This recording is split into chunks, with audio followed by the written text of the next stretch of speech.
Chapter 4 request and response निवेदन अथवा अनुरोध करना और उसके जवाब। Hello friends, how are you enjoying English magic? मजा आ रहा है आप सभी को इंग्लिश सीखने में? इसका मतलब है आपकी इंग्लिश प्रैक्टिस अच्छी चल रही है। मैंने कहा था ना, ये वाकई में बहुत आसान है। जानते हैं, आज मुझे रास्ते में एक लड़की मिली जिसकी बस छूट गई थी। उसने मुझसे इतने प्यार से रिक्वेस्ट की कि मैं इनकार न कर सका। उसने कहा, can you please drop me to the next bus stop? क्या आप मुझे अगले बस स्टॉप तक छोड़ सकते हैं? दोस्तों, वो लड़की मुसीबत में थी, इसलिए मुझे लगा कि मुझे उसकी मदद करनी चाहिए। मैंने उसकी रिक्वेस्ट एक्सेप्ट कर ली और कहा, व्हाई नॉट, प्लीज सिट, क्यों नहीं, कृपया बैठिए।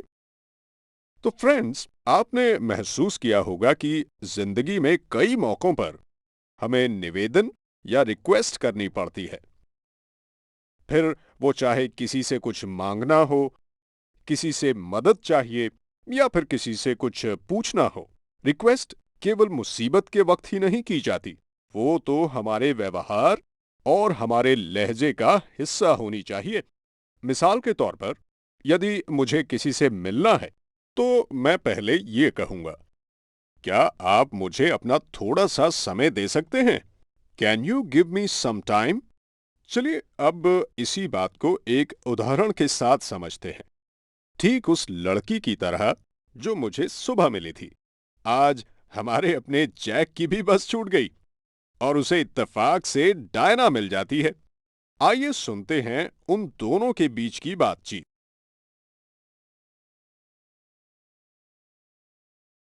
Hello, Jack. How come you're here? Oh, hi Diana. Actually, I have missed my bus. Can you drop me to the college? If it suits you, I can drop you till the highway. Oh, that'll be fine. Thanks a lot. तो दोस्तों, सुना आपने? Diana bus stop पर Jack को देखती है और आश्चर्य प्रकट करती है। जैक उसे बताता है कि उसकी कॉलेज बस छूट गई है और क्या वो उसे कॉलेज तक छोड़ सकती है। इस पर डायना जैक से कहती है कि अगर उसे ठीक लगता है तो वो उसे हाईवे तक ड्रॉप कर सकती है। जवाब में जैक डायना को धन्यवाद देता है। मेरे ख्याल से बेहतर होगा यदि आप जैक और डायना की बातचीत को दोबारा सुनें और इसकी प्रैक्टिस करें। चलिए एक और उदाहरण के साथ रिक्वेस्ट और रिस्पॉन्स के तरीकों को समझ लेते हैं।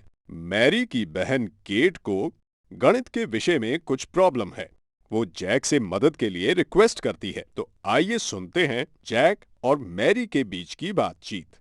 Jack, can you do me a favor, please? Yes, of course, Mary. Tell me. My sister Kate has some problem in maths. Could you please help her? Yes, why not? My pleasure. तो दोस्तों, देखा आपने किस तरह Mary ने Jack से पहले उसका हालचाल पूछा, फिर उसने पोलाइटली अपनी रिक्वेस्ट रखी कि क्या वो उससे एक फेवर, एक मदद मांग सकती है। जवाब में जैक कहता है, माय प्लेजर, यानी कि उसे मैरी की मदद करने में खुशी होगी। देखा किस तरह से जैक और मैरी एक दूसरे से सहजता से बात कर रहे हैं। उतनी ही सहजता से आप भी रिक्वेस्ट करना सीख सकते हैं। यहां एक और बात ध्यान देने योग्य है। पहले उदाहरण में डायना जैक की रिक्वेस्ट को पूरी तरह से एक्सेप्ट न करते हुए भी अपनी बात पोलाइटली रखती है, जबकि अगले एग्जाम्पल में आपने गौर किया होगा कि जैक मैरी की रिक्वेस्ट को पूरी तरह एक्सेप्ट कर लेता है। यहां सीखने वाली बात यह है कि सिचुएशन के अनुसार किस प्रकार हमें प्रैक्टिकली किंतु पोलाइटली रिस्पॉन्ड करना चाहिए। दोस्तों, कई बार ऐसा भी होता है कि कोई आपसे मदद के लिए रिक्वेस्ट करे, लेकिन किसी कारणवश आप ना कर पाएं, तो आप उसे मना कर सकते हैं। लेकिन कैसे? चलिए सुनते हैं मैरी और मिसेस ब्राउन के बीच का एक कॉन्वर्सेशन यानी बातचीत। वो कहती है, I'm going to the mall to shop for woolens. Will you join me, Mary? I'm sorry, Mom. I have an exam tomorrow. Oh, it's all right, dear. यहाँ मैरी की मदर उससे शॉपिंग पर चलने के लिए रिक्वेस्ट कर रही है। Will you join me? यानी क्या तुम मेरे साथ चलोगी? लेकिन मैरी के एग्जाम्स की वजह से वो ये कहकर मना कर देती है, आई am sorry mom, I have an exam tomorrow. मुझे क्षमा करें माँ, मेरी कल परीक्षा है। आपने मैरी की मदर के रिस्पॉन्स पर भी ध्यान दिया होगा। उन्होंने कहा, इट्स ऑल राइट डियर, कोई बात नहीं।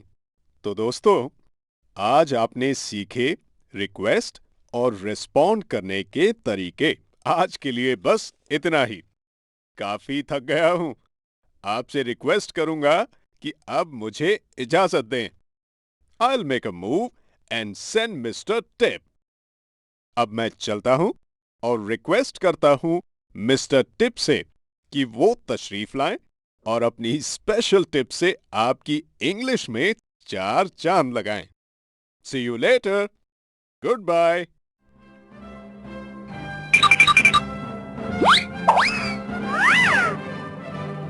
हाँ, हाय दोस्तों, कैसे हैं आप सब? दोस्तों, आप सोच रहे होंगे कि आज मुझे क्या हुआ है।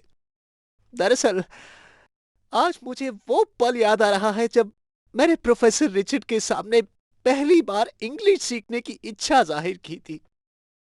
दोस्तों, जानते हैं मैंने प्रोफेसर रिचर्ड से क्या कहा था? मैंने कहा था, सर प्लीज प्लीज आप मुझे इंग्लिश सिखा दीजिए। सोसाइटी में मेरा नाम होगा, लोग मुझे इज्जत देंगे, मेरी बात को इंपॉर्टेंस देंगे। फ्रेंड्स, मुझे मुझे अभी भी याद है प्रोफेसर रिचर्ड ने काफी देर तक सोच कर कहा था, okay son, I will teach you English. दोस्तों, उस दिन मुझे एहसास हुआ कि रिक्वेस्ट यदि दिल से और अच्छे शब्दों में की जाए तो वो स्वीकार जरूर होती है। हाँ, हो, okay, let's come back to the English magic. दोस्तों, रिक्वेस्ट करने के भी बहुत से तरीके होते हैं और हम किससे रिक्वेस्ट कर रहे हैं ये भी बहुत मायने रखता है। फॉर एग्जाम्पल, हम अपने करीबी दोस्त को कह सकते हैं, आई नीड सम हेल्प, यानी कि सीधे बिना फॉर्मेलिटी के हम कह सकते हैं, मुझे तुम्हारी मदद चाहिए। लेकिन फ्रेंड्स, यदि हम किसी अजनबी या नई जान पहचान वाले व्यक्ति से मिलेंगे तो क्या कहेंगे? Can you please, for example, can you please give me a lift? अरे अरे अरे, लिफ्ट मतलब बिल्डिंग में चलने वाली लिफ्ट नहीं बल्कि कहीं जाने के लिए ली जाने वाली लिफ्ट। मान लीजिए, यदि हम सड़क पर बस का इंतजार नहीं कर सकते और किसी बाइक या कार वाले की मदद से अगले स्टॉप तक पहुंचना चाहते हैं तो हम कहेंगे, can you please give me a lift?